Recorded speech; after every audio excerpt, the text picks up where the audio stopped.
because to your point, people want to have authentic experiences. Right, so we're putting them Never got an introduction. on each of the My name not on the screen. downtown area It's and ghetto interesting city. highlights and things that they have there. Then the second thing is we have a black travel experience.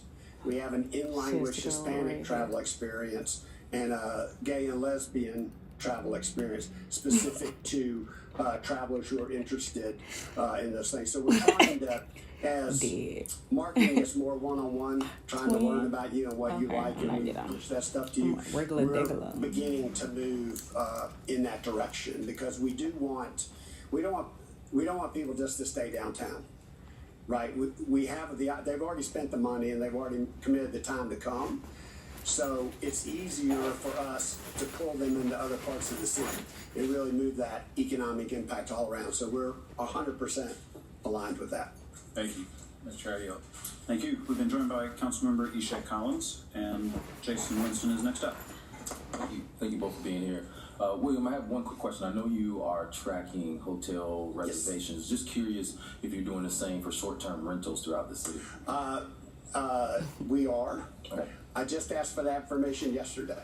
So we just started, but we do have inputs, and so I'll have that probably by the end of the week, and then we're going to add that to our chart because, and we do have some inputs for that. It's not 100% science, but it's a pretty good sense of where short-term rentals are. So we are going to be adding that to our stuff. I would just add that FIFA has a commercial partnership now with Airbnb for the tournament, and they've been really pushing that partnership for the short term. Okay, and I'm sure that information will be helpful for council, especially looking at the 12 council districts. You know, people could be dispersed throughout the city and could also, you know, advise where we might be able to help with some of the activations around the city as well. So whenever you're able to share that, please let us know. I hope next week. All right, thank you. Councilmember Amos. Next week. Yes, sir. Thank you, gentlemen, definitely for being here. This information is very good. I'm encouraged. Just piggybacking off on what Councilmember Dozier was talking about, the immediate neighborhoods around the sports entertainment complex. Several years ago, we created legislation to stand up the Neighborhood Sports Council. So that is beginning to be filled by appointments. And too late for FIFA, but let's use that as an opportunity, FIFA and the Neighborhood Sports Council, to really look at getting the information out to neighborhood leadership, because we want to create that destination that you know you can go to and be speaking to the neighborhoods around the complex to get us going. So we'll talk more about that. Yeah, I would just add, William mentioned it earlier, but we are actually on the clock for Super Bowl 62 in 2028, so that's a good opportunity. Perfect. Plenty more opportunities ahead of us. So. Any other questions or comments? I'll close with one. Can you talk a little about our interactions with the other host cities? We can both talk about that. I can go 6 years of information. We don't need to go that far. It's been a long process, yeah. So it's an interesting question, because one of the things that makes FIFA World Cup so unique, particularly in the case of 2026, because of the scale and the size, is that there are 11 U.S. cities hosting this event all at the same time, Atlanta being one of them. Whereas when we have the CFP Championship back in 2025, or we host the Super Bowl in just a couple of years, it's just Atlanta, one event, one city, one weekend.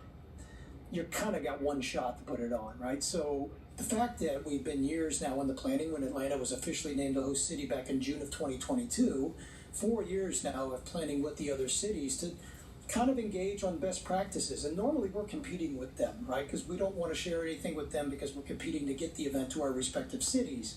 But now we're all in this together, and there's that real feel of camaraderie amongst cities where the competitiveness has kind of gone away, and we want to make this the best it possibly can be for the United States and then for our own respective cities. So we're learning a lot from each other, and particularly in the ways of FanFest planning, some ideas for FanFest volunteer programs, local business engagement, a lot of different verticals in the planning, a lot of different work streams we've been engaging with other cities just to get some thoughts on. So I would say it's very unique in that regard.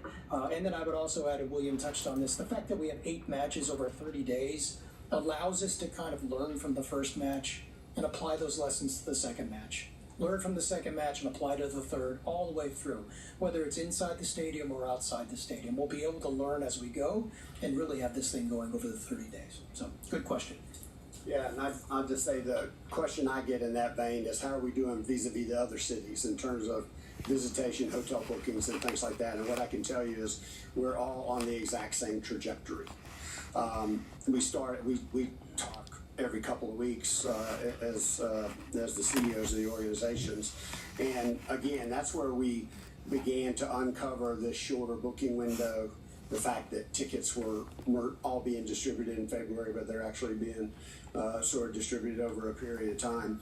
And so we're all on the same trajectory. Now, the only time you would maybe hear something that sounds counter to that is in Miami and Seattle, because Miami has a huge tourism business, and they're booking, people are still going to Miami for tourism, for leisure, and so that's happening over World Cup. So that's putting additional pressure on their hotel room availability. And then Seattle has cruise ship business.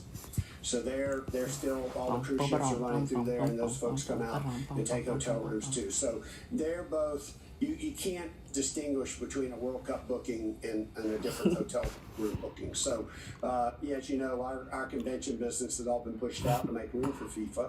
We do have some leisure, but as you know, we don't have a huge leisure business. And so, but we're tracking very similar to Dallas, Kansas City, Philadelphia, Boston, places like that. Okay. Appreciate it. Thank you. Thank you. Nice. Thank you for your support. Thank you. Next up, Camille Russell from Partners for Home.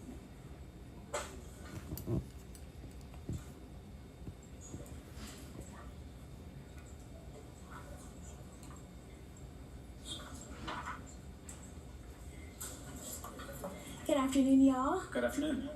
Thank you so much for having me. I'm subbing for Catherine Bassel, who you'll see on the agenda. I first just want to say thank y'all so much. I actually live in District 1, so it's wonderful to be here. I'm just going to present on the work that Partners for Home has been undertaking in preparation for hosting the world with the FIFA games, but also this is aligned with our strategic plan and what's going to happen with or without the World Games.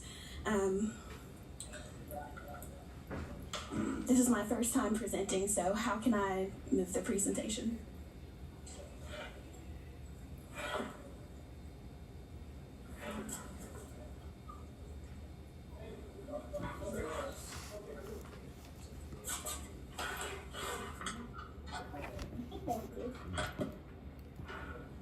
Pardon me, y'all, I'm 9 months pregnant, so I'm doing my best. Oh, congratulations. Wow.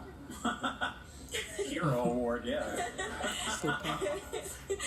All right, y'all. So on the screen displayed is really our current campaign. It's called Atlanta Rising. Some of y'all may be familiar, but really it's our 4 pillars on how we were really trying to set up our homelessness response system to support our neighbors who are sleeping outside.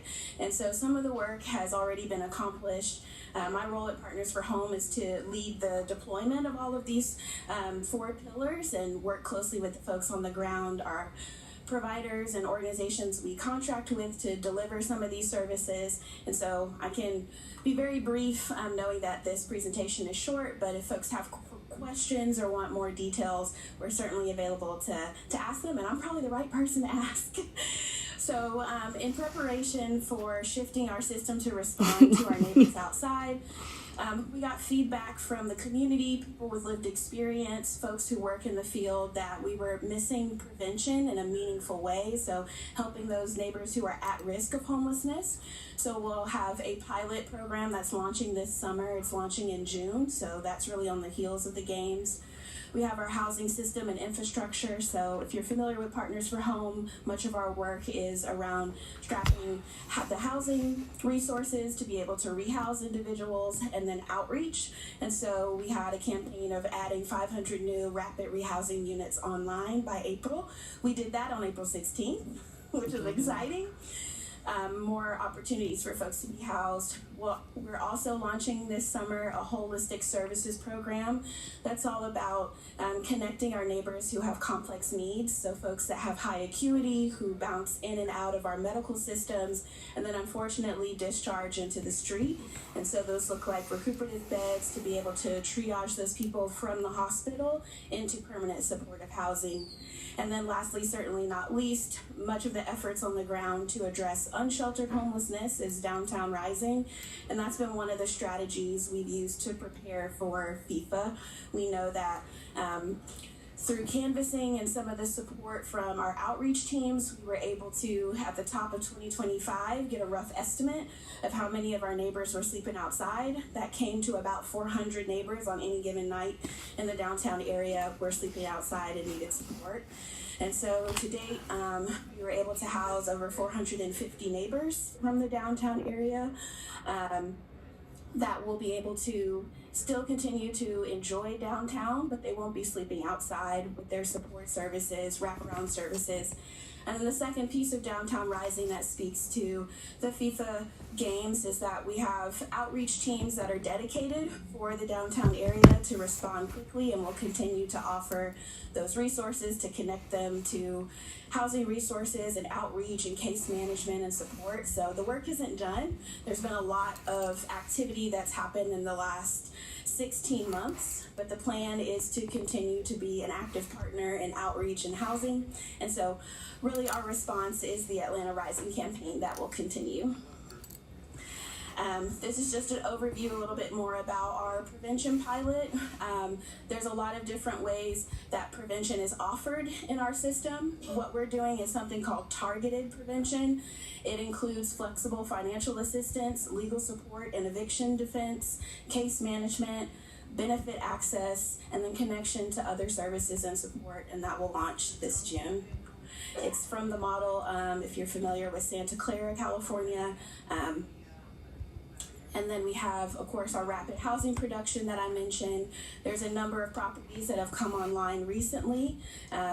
We have Bonaventure, Wynwood, 12th and James, Lofts at 2025. We have, of course, the Melody, Waterworks, and Cooper Street. I'll call out that Waterworks and Cooper Street will be a part of that Project Heal, or those permanent supportive units that will support our neighbors who have high acuity and will be able to discharge from the hospital into permanent supportive housing. When I say supportive services, for folks in the room who aren't familiar, who don't know very much about the homelessness response system, support services looks like dedicated staff who are providing that case management, helping to understand what neighbors need once they move into their unit, link them to mental health services. It looks like helping neighbors with that are struggling with substance abuse. It looks like connections to employment. It looks like connections to education, if that's their passion and interest. It looks like family reunification. We know that sometimes neighbors lose contact and family members aren't able to always find their loved ones, and so that's another support services we offer. There's counseling, where case managers go into the unit and provide that counseling or connect them to services and providers that have that. And then lastly, of course, life skills. We want to welcome people home and help them come back to themselves and learn and remember what it feels like to sleep inside. This Project Heal, it's an overview, but really it looks like hospital navigation and then on-site mental and medical health support in those units. And then lastly, for folks who haven't heard about Downtown Rising, what it looked like was street outreach with 5 dedicated outreach agencies who were assigned to the downtown area. It looked like supporting infrastructure, partnering with the City of Atlanta, Department of Transportation, Department of Public Works, and being able to manage the space, including upgrades, cleanup, and security activation if needed. It looked like helping people transition, an education strategy to curtail street meal providers to come inside and start connecting with those organizations that already have meal programs. We definitely want to reward good citizenship and good Samaritanship of wanting to support our neighbors, but in a sustainable way. We have provider support, so what I talked about at length in the other slides, and then just coordinated enforcement, making sure that people know the areas that are close to sleeping, like our parks, what time they close, to continue to offer shelter, continue to offer resources and education. Barely. Alrighty, so that's the end of my presentation. What? Thank you. Mr. Dozier. Thank you, Mr. Chair, and thank you for being here in this moment. I'm going to try to make sure my questions aren't too hard because we don't want to have any childbirths. Don't stress her out. So with regards to Downtown Rising, one of the questions I get a lot from my downtown business owners and residents is, one of the comments is that they really appreciate the increased outreach and increased engagement that was been tied to that program. The concern is what happens in the months and years after World Cup. How do we maintain that same level of engagement and outreach? And how do we make sure that the pipeline of housing that we have in place currently that prioritizes a lot of these downtown neighbors who are very vulnerable continues to stay open so that we can ensure that when someone ends up down here on a Greyhound bus or gets evicted from their home and ends up relocating closer to where there's resources, that we can continue to make sure that people aren't living on the streets. Absolutely. So for the first part, what happens after? Downtown Rising was our pilot to see, what works on the ground. Of course, we know a plan in theory looks great, but then when you implement it, there are logistics you have to iron out. And so our intention is to be able to expand this to the Atlanta Continuum of Care. And our Atlanta Rising campaign is still ongoing with fundraising. And so the intention was to pilot this downtown knowing we can harness the momentum of the games to sustain the work moving forward. So the plan is to continue to expand, to bring in more outreach organizations to build capacity. We're extending the contracts for the outreach that are serving currently to be able to continue to serve well throughout the summer and to the end of the year, to be able to continue to show up.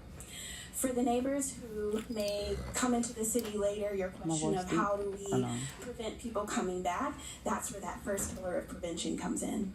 We're launching that as our response to how to prevent some of those individuals who have been housed but maybe be at risk of eviction or may have another cycle of because I said Nisha. That's where we saw the gap, and so as we introduce it in our system, the pilot that's launching is a 2-year pilot, and then it has a fundraising effort that's tied to continue to have prevention in our system in the long term.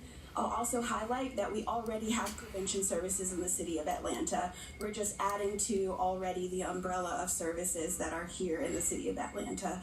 So much of these pillars are designed to shift our system. These are long-term plans. Unfortunately, they're couched in a temporary moment of hosting the world, but most of our plans are to pilot, to prove that we can show up in this way, and fundraise so we can sustain it. Okay. And then the other question that I had is, something that I spoke with Rose Scott earlier today and something that came out even in that conversation, but with all of the activity that we have around World Cup, there's a concern that we are at risk of criminalizing homelessness in a way that is criminal accusation contrary to the values that we have as a city, as a community, as a beloved community. Evacuation. And get the fuck out. People reference what took place in 1995, 1996 during the Olympics. Our state leadership has not been as we don't want no smoke as we have been as a city, to the point where they adopted legislation in the Georgia Assembly this year, House Bill 251, that puts some or the 25th Amendment, whichever one y'all want to do first. On the part of municipalities that they don't nuclear bomb for the win in South Fulton, or Union jail City, or criminalize homelessness in these sorts of ways. And so my fear is that with the eyes of the world on Atlanta this summer, people may potentially end up in jail or be further stigmatized in ways that are counterproductive to getting help. And so can you talk a little bit about what no longer Partners for Home and the broader continuum of care is doing to ensure that folks who are on shelter, who are vulnerable, who are homeless, aren't incarcerated, aren't criminalized, aren't being further pushed out to the margins of our society.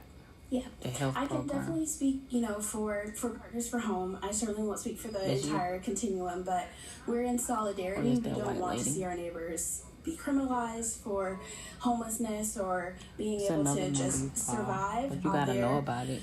One of the ways that we have committed to showing up is to continue that street outreach approach of being the first responders, of having coverage. Get the information and also out to the people. A lot of the contracted teams have built relationships with folks who are sleeping outside, and so having those familiar faces continue to be present so that it doesn't feel like there's a huge shift. It's actually your friends responding first. It's fun. And then we work closely with the Atlanta Police Department, their HOPE team. So we've been able to be advocates and continue to remind them of our values, continue to remind them of our approach, that we want to connect people to services, we want to be a soft place to land and continue to help people navigate the homelessness response system. So our role specifically has been advocacy. It has been showing up with our outreach teams and continuing to sustain the work really of what we do, which is rehousing people and connecting people. We know that, of course, there's policies that have passed and we'll have to continue to navigate that, but much of our work is really around delivering services and we don't want to be embarrassed, the laughing stock of the world. Our community members, our leaders who are also aligned with us, which is we want our neighbors to come home, we want them to be safe, so it'll look like continuing those outreach efforts and rehousing efforts. We are trying to also rally and expand our shelter capacity. We know that it is often limited, and so part of our work to prepare for the moment is to continue to help support our shelters and expand their capacity to be able to serve in this moment as well. Thank you so much. And just my closing question, just if you can remind me, when can we expect the PIC count data to be released publicly? So that is coming at the early May. We just finished the housing inventory count, the HIC count. So there's some federal reporting we're tying up, and we will be having a formal event that we would love to have plastic. I will be out, but everyone else will be there. Thank you so much, Ms. Cherry. You want me to smoke plastic? It's crazy. Thank you so much. I have some related questions. So, given the reality, it's great to see that there's new rapid rehousing and supportive housing going up. It's really great to see. But we are still, facing the reality that we're not able to house everyone right now. And so, I'm wondering with, the limited amount of housing we have and the long lines that currently exist, have we seen some homeless people just moving out of downtown away into other neighborhoods, or have y'all observed any trends like that? What are y'all doing with them? We're still getting the final data from everywhere. the count. I haven't we seen are no seeing tents. folks. I've seen it better. I wouldn't say it's consistent transition where people have moved and now they're permanently in a different place. There are areas that we watch in the Atlanta COC, the south side, moving towards the airport area, as well as the west side, the west end that we watch as well, where we're starting to see just more interactions and more needs for outreach teams. But we know that our neighbors are transient, right? Folks access the services that are there, so they may be downtown to access service and then end up somewhere else because they have relationships. But we'll know more once we're able to finalize the data. How are you? I'm asking about that. Oh, really? Specifically Where? in my district, there's been I'm pretty good. In the Freedom Park Where was she? And it seems like there's just this constant issue of shuffling people around. What is my grandma doing, lady? Freedom Park. I talked to a few of them down there, and a couple days later, it turns out they were told by some combination of the cops and park rangers to move out of the park, and it kind of just ended up reshuffling everyone into a nearby alley and more close to a residential area. And so I'm wondering, as we're facing this reality that we have limited permanent housing and many of the shelters are not considered safe and they're certainly not permanent, what is our solution to, allowing people to live in peace when there is no housing solution offered? I can't speak for the city of Atlanta, but what I can say for Partners for Home is that we know that The parks and the cities, they may engage before we get a chance to engage those individuals, and so sometimes people do get dispersed, and our hope is that we are aware of where the gamins are going and continue to engage. The second thing is that do you fumble on purpose so you don't die or something? Like, what the fuck is a fumble? And much of our outreach teams are meeting people where they're at, and so for some of it is we are trying to find out why people say no, what we can do to offer those resources, and continue, as I said, to be an advocate for those park rangers or other officers who say, you know, you have to go, but to re-educate them about call us, call other community organizations that are able to engage. And then continue to just make sure we're aware of where people go to keep building that relationship. You resources in many ways. Our role is to offer housing and to continue to support people. We don't serve that role of determining whether people go or what the parks are doing or what the police are doing, but we continue to be strong advocates and make sure that we know where our neighbors are, and if they end up being dispersed, we work as fast as we can to connect to them.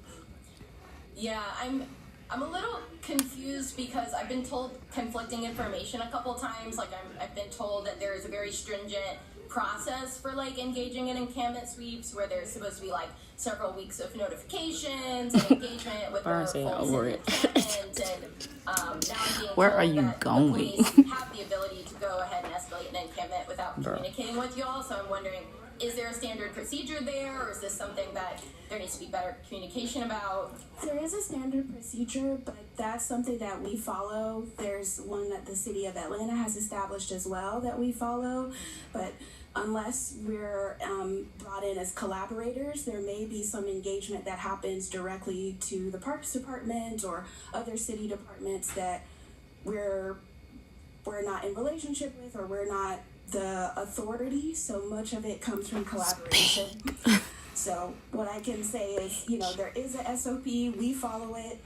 It was made in collaboration with the city of Atlanta. I think Shatiqua Ellison is a great contact to follow up with about those procedures, because she works in the mayor's office and usually coordinates much of the encampment cleanings and much of the encampment plans, and we're brought in alongside in partnership. Thank you for that. So it seems like the city needs to make sure we're following our own standard procedures. And one last question is, what do you all consider like success as a result of the Downtown Rising plan? Well, for the Downtown Rising plan, our goal was to rehouse 400 neighbors, and we have done 450. So that for us was success. People being more aware of the system, folks sleeping outside knew how to engage, where to go, and that has been feedback that we've received directly from people who've been sleeping outside. And then a coordinated effort across the outreach teams. They're working more like a one-team approach. They may come from different organizations, but they're all working together and knowing how to support each other while they're out there in the field instead of kind of on their own figuring it out. Thank you for that. Thank you. Councilmember Collins. Great, thank you for this information. I have a couple of questions, just since this work session is focused on just how we're preparing for FIFA. But just listening to what Council Member Bond just stated, Mr. Chair, I know Partners for Home is presenting in the homeless, in terms of the homeless efforts.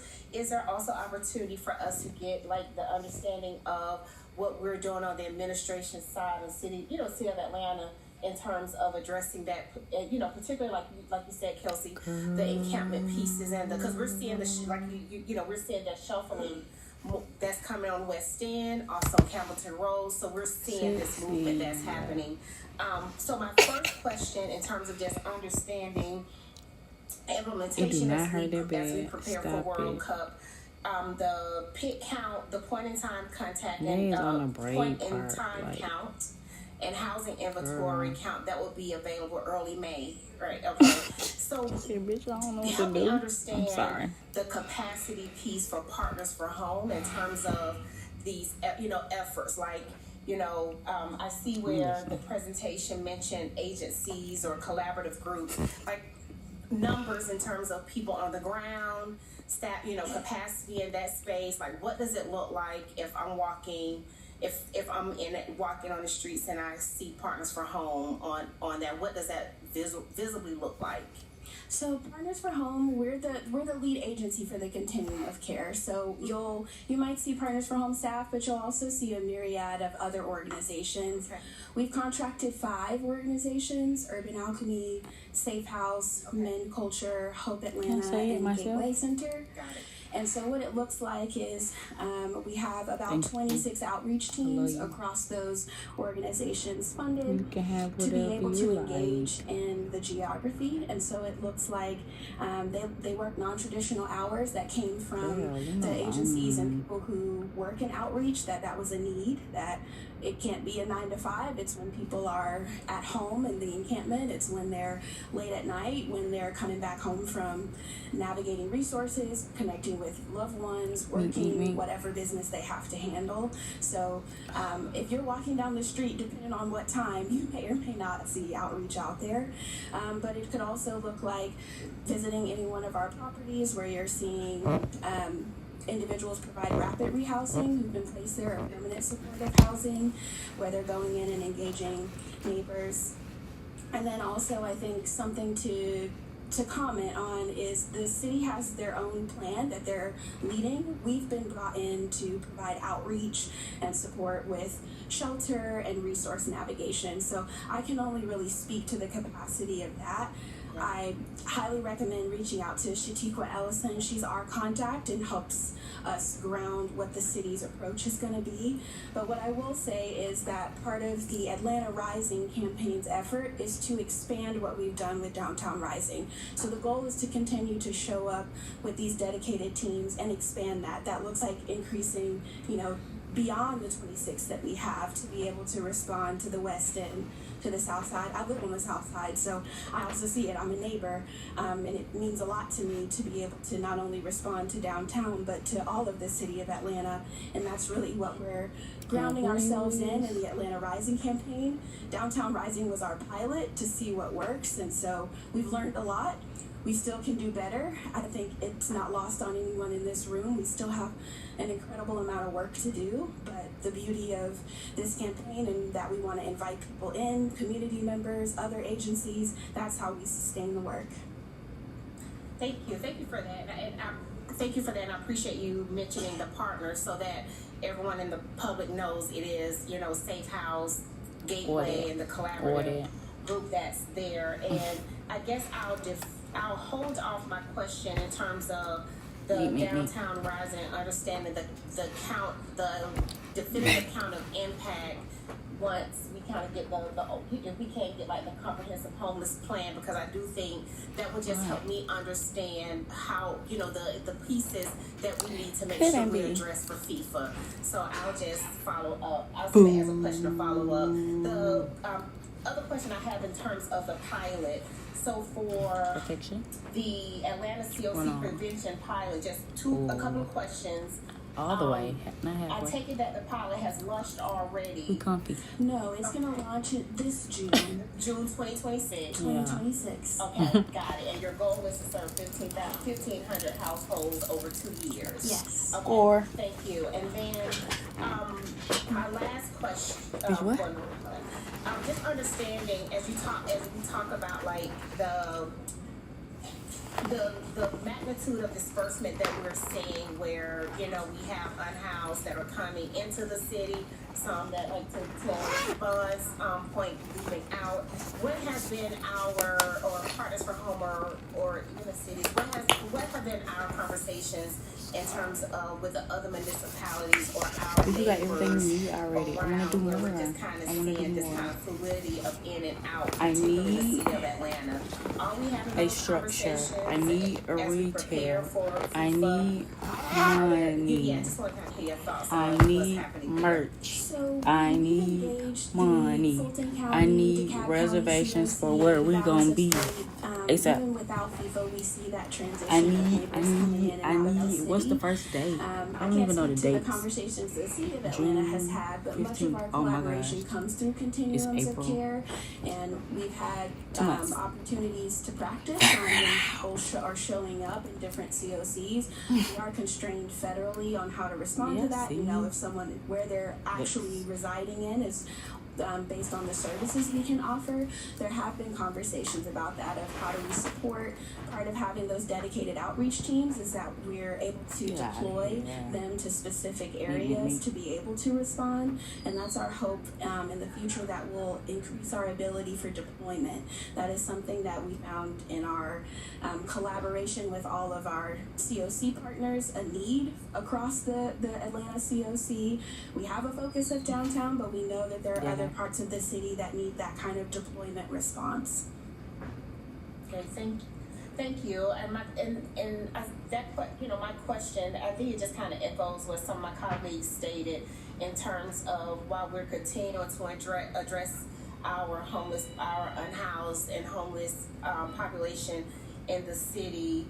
What are those what are those things, the impactful things that we can do for FIFA, but also sustainable throughout, where it is not like the historical perspective of what we hear of like the streets, the street sweep. So thank you for that. And like I said, I think I just have some additional questions and requests for information I don't think you all can answer. Last but not least, my last question, I know you talked about, you mentioned a lot of these efforts. Smell what the Rock is cooking. Fundraising and having the working capital to make this happen as well. So if you can, what is the the budget? What is the financial budget to do this work to the impactful level that Partners for Home truly wants to do this work?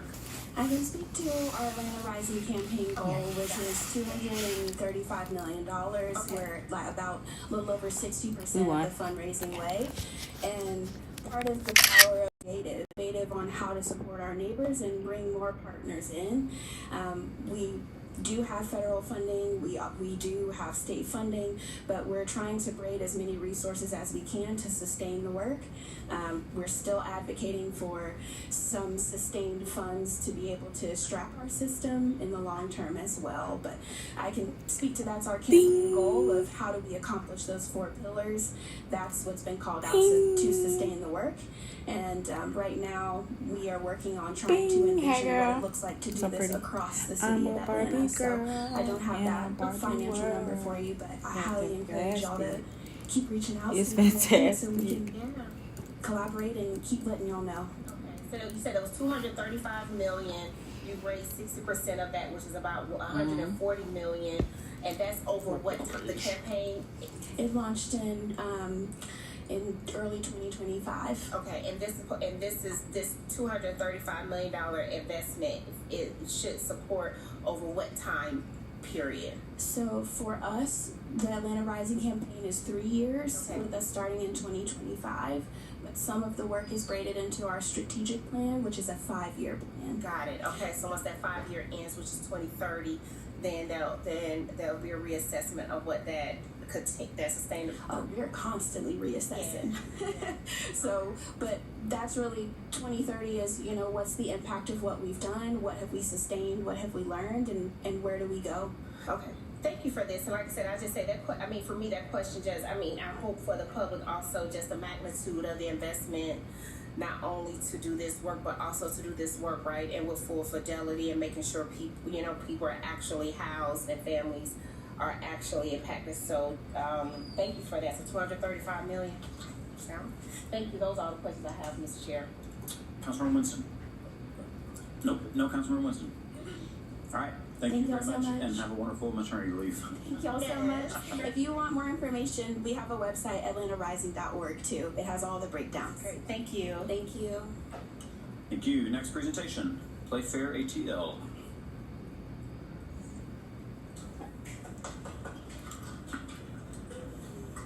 Hey Hey everybody, my name is Michael Collins. I'm the director of Playfair ATL. Hopefully some of you know me by now.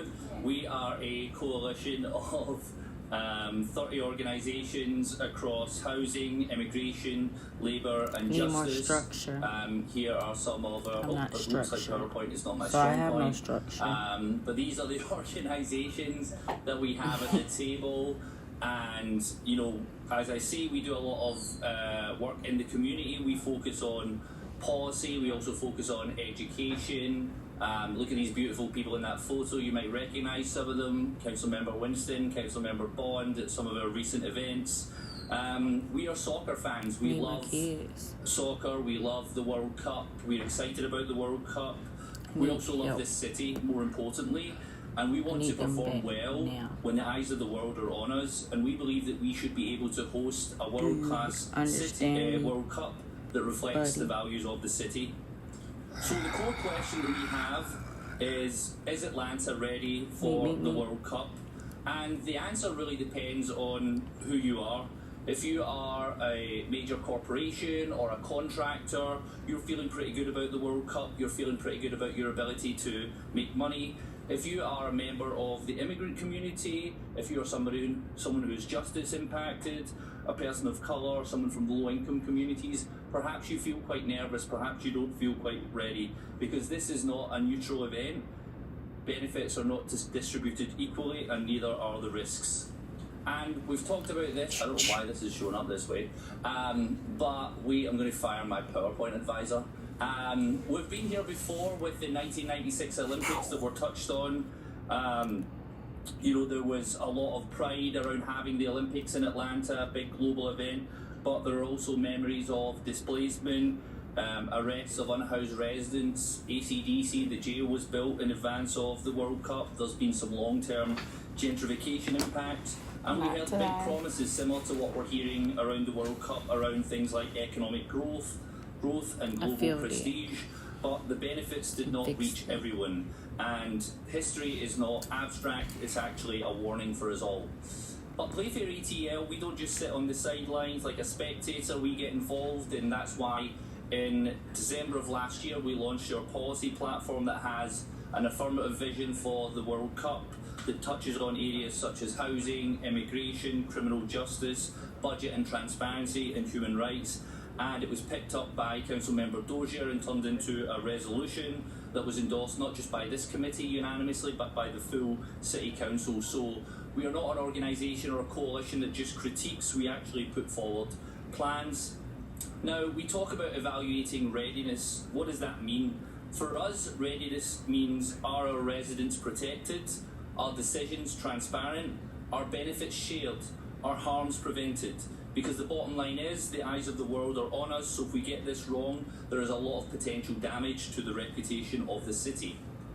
Let me start off by talking about transparency and accountability. These logos up here represent members of the host committee. We heard from them earlier on.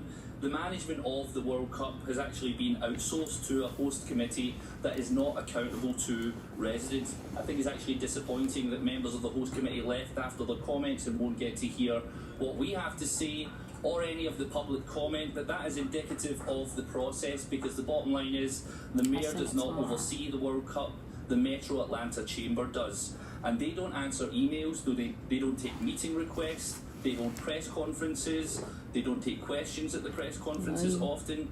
I have spoken to countless MPU and community association heads, and they have not done a single community meeting. That is very disappointing. My sole meeting with any member of the host committee was because I paid $150 to attend a breakfast event run by the Chamber of Commerce called the World Cup in Atlanta, Unlocking Economic Opportunity.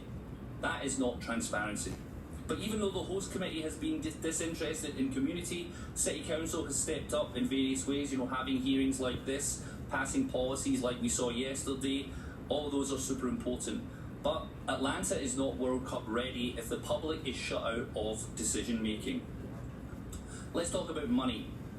The budget impact of the World Cup, we're told time and again there's going to be huge revenue coming to the city, an impact of between $500 million and $1 billion, but who's actually making that money we know from the city revenue department that the city, in terms of tax revenue, will only make around $6.5 million over 2 years. So we don't really know. There hasn't been any public reporting on how much the World Cup is going to cost taxpayers. No public reporting on spending, on contracts, on plans. We also know there have been big budget fights in other cities. People may have seen fights in New Jersey and Massachusetts with FIFA about the cost of transport. And these disputes kind of show that cities are not happy with the deal that FIFA is getting. And also we know that Atlanta is in the running to run the Women's World Cup, to host the Women's World Cup, but there has been a lot of pressure there and disputes with FIFA because of the financial deals that FIFA is trying to strike. There's just a feeling that Atlanta and other cities get a raw deal when it comes to FIFA. FIFA is a notoriously corrupt agency, but the rot is often widespread up and down the chain. On labour and workers' rights, the Host Committee has not implemented meaningful labour protections. The contracting process through the Georgia World Congress Centre has raised serious concerns. We talked about FanFest earlier, but it's unclear whether FanFest or other World Cup related contracts will require simple things that we believe in the city, like living wages, worker protections, responsible subcontracting, labour rights compliance. Through public procurement, things like FanFest, we should have the opportunity to raise working standards because these are public dollars that are funding part of these initiatives. But without these stronger standards, Atlanta risks repeating the same pattern seen at other mega events. Workers do the labour, while private contractors capture the gains. On housing, we just heard a lot about housing. We heard some of the speakers talk about Airbnb. We see this as a major problem because Airbnb is putting a lot of pressure on the rental market. They're incentivizing people to, essentially displaced residents. We know people in our coalition, we know people through our housing partners who have been threatened with eviction and even evicted as a result of the World Cup to make way for Airbnb.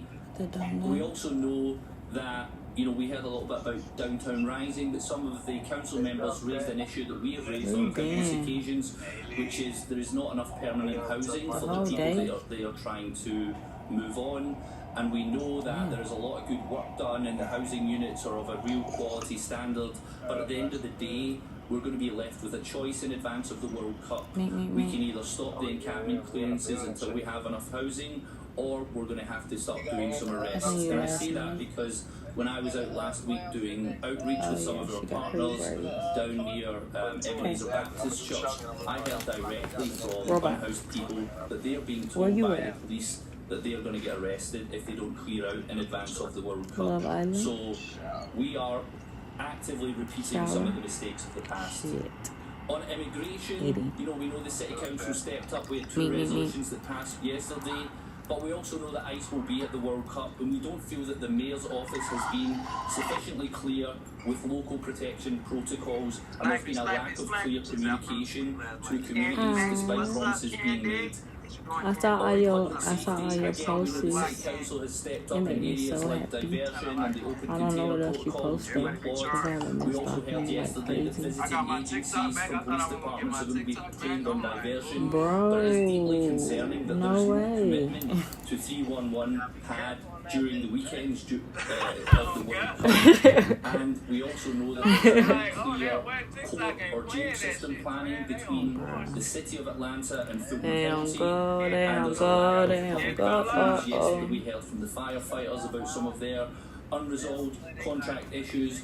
We also heard during our press conference that we had yesterday that there's a lack of engagement of community violence interrupters despite recent gun violence incidents at local events. So there's this undermining of key services at a moment of maximum pressure. The Human Rights Action Plan, this was a real process failure on the part of the Mayor's office. There was a Human Rights Action Plan supposed to be put forward by each city, mandated by FIFA. Our coalition had no real input in the final product, despite several meetings. The final Human Rights Action Plan that the city has put forward is weaker than Dallas and Houston's plans. It's not enforceable. It's largely symbolic. The process was performative and not substantive. So, are we ready? Well, hopefully you can draw your own conclusions from our presentation, but from a Playfair ATL standpoint, we're failing on some of the fundamentals, including housing, safety, immigration, and accountability. But we're not quite at the final whistle, and there's still time for City Council to lead by doing things like passing a moratorium on encampment clearances until the city demonstrates they have enough units, having public immigrant rights protection protocol for the tournament, making the host committee meet with community organisations like Playfair ATL, having a responsible contractor ordinance and a high road procurement policy, using some of the revenue, the limited revenue that we're making during the World Cup for community, such as the creation of an Office of Tenant Advocacy, publishing information on how much we spend on the World Cup and where, fully funding 311 pad services during the World Cup including weekends, and expanding public bathrooms. Let me just say this, we're looking beyond the World Cup. Some of the speakers already touched on the Super Bowl. Atlanta has entered a cycle of mega events and mega developments. We'll see the Super Bowl soon, perhaps the Women's World Cup, the Final Four. It's all tremendously exciting, but we're going to end up with the same people at the table doing the planning. And the question is not just, are we ready for the World Cup in 2026? It is, who is Atlanta being built for? What's happened with the World Cup is sadly the norm, but we're at a crossroads. We have always built with corporations in mind, but we have the opportunity to do something different. This is the work of this City Council, and Playfair ATL stands ready and willing to partner with you. Thank you for your time.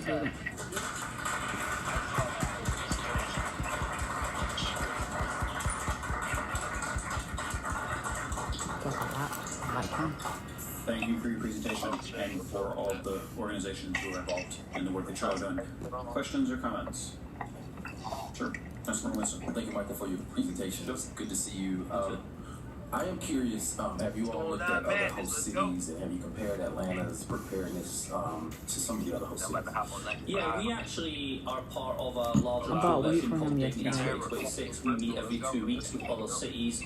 There's a lot of shared concern over things like immigration and housing, obviously immigration being a federal policy, and so we try and share information and share tactics. As I mentioned on things like the Human Rights Action Plan, that was just a missed opportunity on the part of the city, because FIFA mandates that each city have a Human Rights Action Plan. Our Human Rights Action Plan, by any measure, is behind the host cities in Texas, and so, you know, I get on the call and they're doing better than us, and that's, you know, a source of embarrassment, or it should be for the city. But yeah, we definitely exchange information and talk about different tactics and opportunities and concerns. Is there a city that you look to as a model for success so far? You know, I'm always a fan of Atlanta. We're number one, so I don't want to talk up any cities. You know, might get in trouble. You know, That's what I should put my grill in. No, I mean, look, I think that you know, some of the other, in some ways, like Atlanta, some of the planning is ahead. You know, I think some of what the city council has done, and I don't just say that, but you know, we weren't necessarily involved in the open container strategy, but I think those are positive things. But again, like, I think Atlanta also brings with it the experience of 1996, unlike other cities, and we should be ahead and we should know better. But I think, like, you know, if I was to get you guys to take away one thing, it's felt that the World Cup is happening to communities and not with them. There hasn't necessarily been a seat at the table. You know, I've tried to engage with members of the host committee. You know, I've spoken to community organisations. It's just felt like, you know, we don't have a seat at the table, and I think for doing these future events like the Super Bowl, other big sporting events, it really is imperative that is built into the planning. Right. Well, I appreciate your advocacy and look forward to continue working. Likewise. What's the name of the group meets every 2 weeks? Dignity 2026. Thank you. Yeah, I'm saying it in a Scottish accent, so Indeed, as you do everything. And pride. should get subtitles for this presentation. Councilmember Collins. Thank you for this. I think just kind of, I had the same question, and it's the same question I asked for Parks from Home in terms of the you know, what are you all seeing that other The cities thing is, I don't give a fuck about none of that shit. That shit over there, that shit over there, that shit back there, or down there. I don't give a fuck about none of that shit. Mexico is going to have like 5. Period, For me bitch. personally, just kind of seeing what's happening has been kind of monitoring what they're collectively doing, and some of it is actually some of the same issues. Reaching for my chain while you doing that. We gonna put the nigga shit back. We gonna leave a nigga on the shit bag. Nigga, that's what I'm saying. We gonna leave niggas on the shit bag.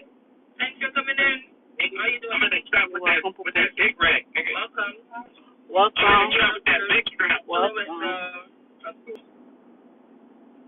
Let's go. Ooh, thank you. Thank you, Mr. Big love always. Let's go, chat. Thank you. Thanks for the whale. I know you do it. Hey, time to chat. Hey, everybody still trying to fuck some. 2, 3 is gonna be bust on. All red on me jumping out the lamb. Diamonds on my neck, I feel like I'm Sam. Text the fuck niggas, I don't care if it's a gram. Let a nigga follow me on Instagram. Diamonds on my neck, hitting hard, hit the body slam. Put the beat up so many times, they like, goddamn. Thanks for staying in. I don't buy no Jordans. I'm in Louis Vuitton, niggas got performance. Gucci store, niggas dropping racks. That rich for my chain, niggas getting whacked. Free all my niggas that got rolled on. I made a rolling up in the county, he got rolled on. I'm like, thank you for coming in. That's it. Hey! That's my man. Why you keep bouncing out? I got a strap. I don't know. Hey, let's go. The rest of you. Hey. Hey. SODMG.com. SODMG.com. Thanks for the touch, JR. Thank you. Just got on this beauty. Yeah, you know what? I just got on and then I saw you. I'm like, wow, you got me right away. Chat, we not can, chat. I'm trying to push on the ranking today, hopefully. Okay, Chad, it's 6K for ranking. I'm so fly. I'm really that guy. I'm so fly. I'm really that guy. I'm so fly. I'm so fly. I'm so fly. I'm so fly. I'm so fly. I'm really that guy. I'm so fly. I'm really that guy. Thanks for the fly. I'm so fly. Smoking on the backwood. I'm so high. I'm so fly. I'm that guy. Diamonds on my neck, like oh why? What time you going on to? I'm so fly. I'm so high. Diamonds on my neck, like oh why? Oh why? I don't know why. I was in a with the all right. I was with the juice all night. With the bad bitch, we took it all night. 5 bitches all in my room. 5 bad bitches in my hotel room. Well, thank you for coming up. The block like a room. We'll put her out in the phone. Time on the phone. What we doing? Oh my gosh. So much love. What we doing? I'm gonna go buy a microphone. I'm gonna set the studio up, man. Because I'm on the ranking right now. In the April show. Are you going to be on the speaker? Thank you. Thank you. Yeah, baby, I'm looking at the bitch and I don't know why. I'm so fine. Hey. Shout out to Rita. I was going fast like a cheetah. I was rocking Pumas. I was rocking no Adidas. I was rocking Louis V. All on my sneakers. I'm so high. Smoking on backwards. I'm like, what? Welcome in.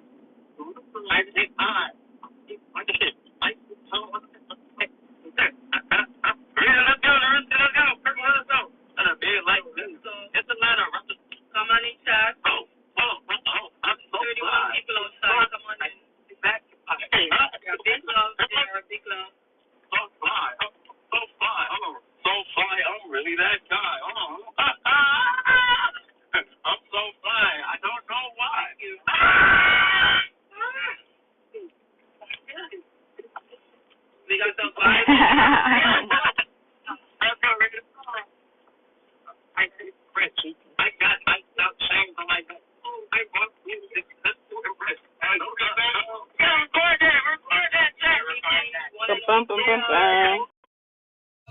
Appreciate you. Oh, I'm already in. Yo, live. I'm so fly. Oh, sorry. I lost it. I'm ready. That guy. Let's go chat. I'm so fly. Oh, he got it. Oh, that guy. I'm so fly. I'm ready. That guy. He's so fly. He's so fly. I'm so fresh. I don't know why. I'm so high. I'm so high. I don't really know why. All the girls want to call me. Let me just shut up. Not your turn. Hey, wait till I record though. Wait till I record though. I do the whole song. That's gonna be hard. Hey. That bitch already catchy. Sheesh.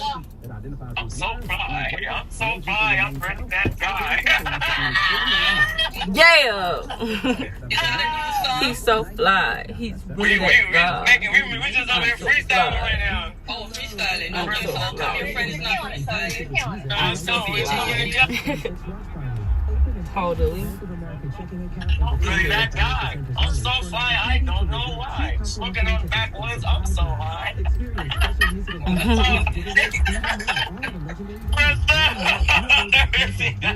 Right, and the kind of I'm so. Right. Right. Guy. My guy. Fly. Switch sides. Bye. Mine. This shit reminds me of some Ricky Morty shit, like. Ricky Martin. This is sketchy. Score!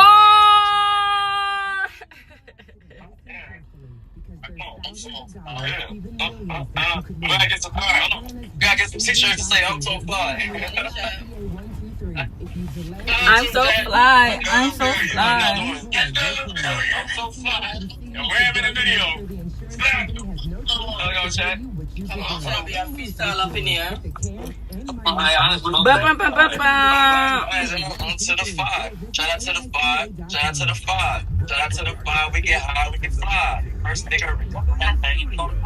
I can't say five. I'm so high. You know why? Diamonds on my neck and they look like Diamonds on my neck and it looks like Crystal live right now. blow. Favorite it. I'm on fly. Look like water. Controller. Go, go, go, go, go, go, go, go, go, go, Whoa. Just I got today. Can't wait. Oh, there is it. Crystal, Sarah. Oh. Everyone. Let's go. I'm in the habit. Oh, lag down. Do we lag down? So come give me it if you want to. Hey. I'm a fly nigga. I'm the one that get high, nigga. When they get patients, bitch, nigga. Chihuahua.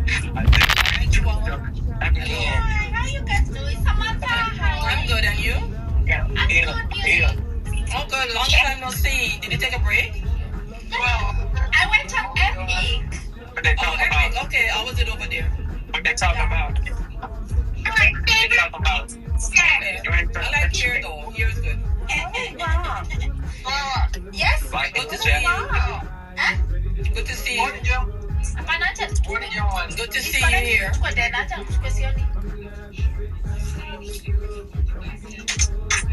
Let's go chat. Let's go. Miss Birdie. Let's go. Must be your beauty because it ain't your booty. Or it must be your booty because it ain't your beauty.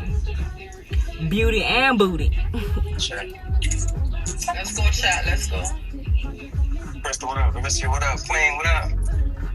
I'm on top of the screen for 3 points. Let's go. One for the rest of you. Looking at the booty. Sheesh, gotta do better. You look like this girl that was in my Chinese class. This a late girl.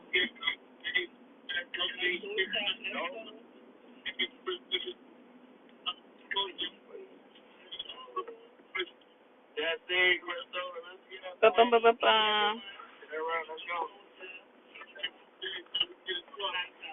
This is back on deck. This is back on deck. This is back on deck. This is back on deck. Or this way. This is back on deck.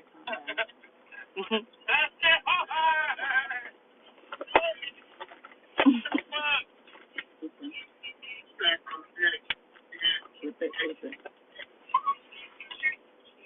Yeah. Let's go. You know what I'm saying? Oh shit, block shit. You know what I mean? Jelly beans. Let's go.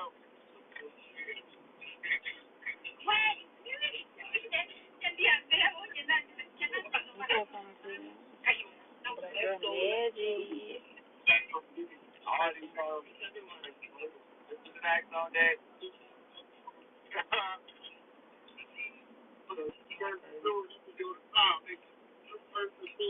That's hard. Who's a dancer? Lottie.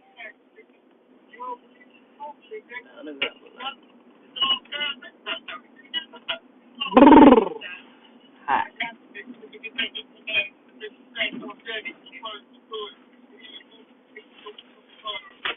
I'm hungry. She cooked.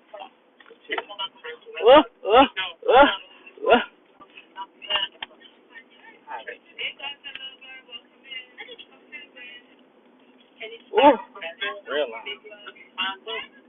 And the conda.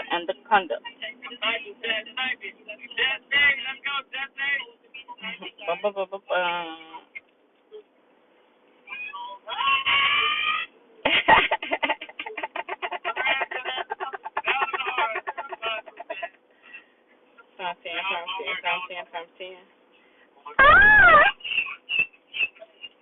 Let's go.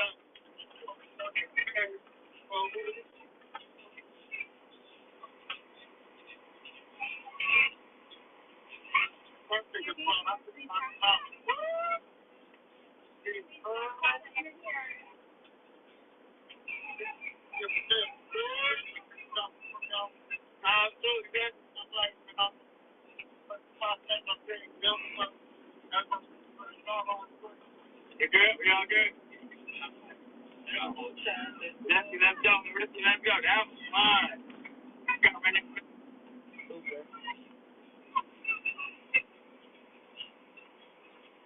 Let's go, Sam.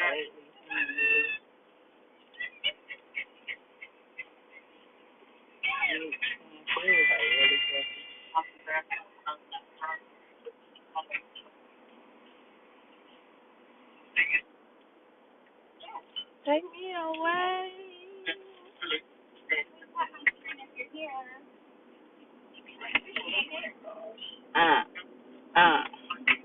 Michael Jackson in it big. Soldier big. Paris hit the split. Hard to restate some shit. Like, Jesse, the rest of the Kennedy, Chris, Diddy, set up another for you. Let's go. Maybe you want me to get eggs. Girl, I don't know nothing about no eggs. Chicken head. You see, I was chicken today. So I gotta get the eggs. Cool. Rolex, that's my At least I laid them, ho. Brand new Cuban, that's my trip. Brand new Largo, that's my trip. Iced out, that's my trip. Sugar Free Club, that's my trip. Bad bitch second dick, that's my trip. Hey. New Brody, that's my trip. Shoes like Pokey, that's my Go trip. big. Go big. Jet, that's my Go trip. big. New Go Louis, that's my big. trip. Brand new Gucci, that's my trip. Brand new Drake on the clip, that's my trip. Bad bitch like this, that's my trip. With a light thing, that's my trip. Niggas trying to take my style. Smoking on the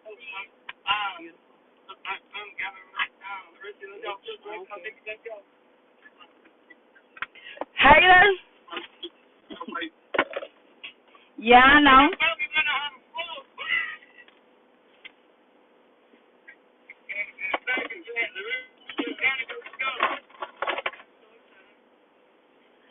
Let's go!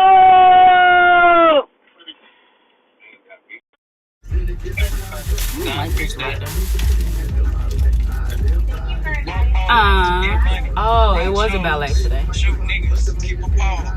Diamonds on my neck. You know what I'm saying? Sun going on. Why this punk out here? Wait. Look, baby.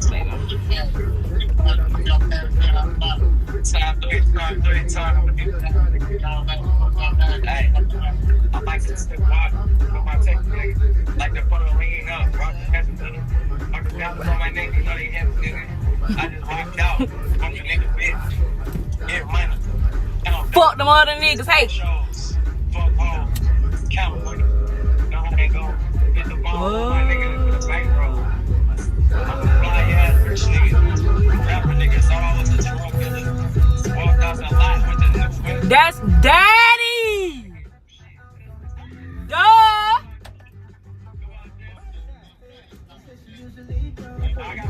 Dad.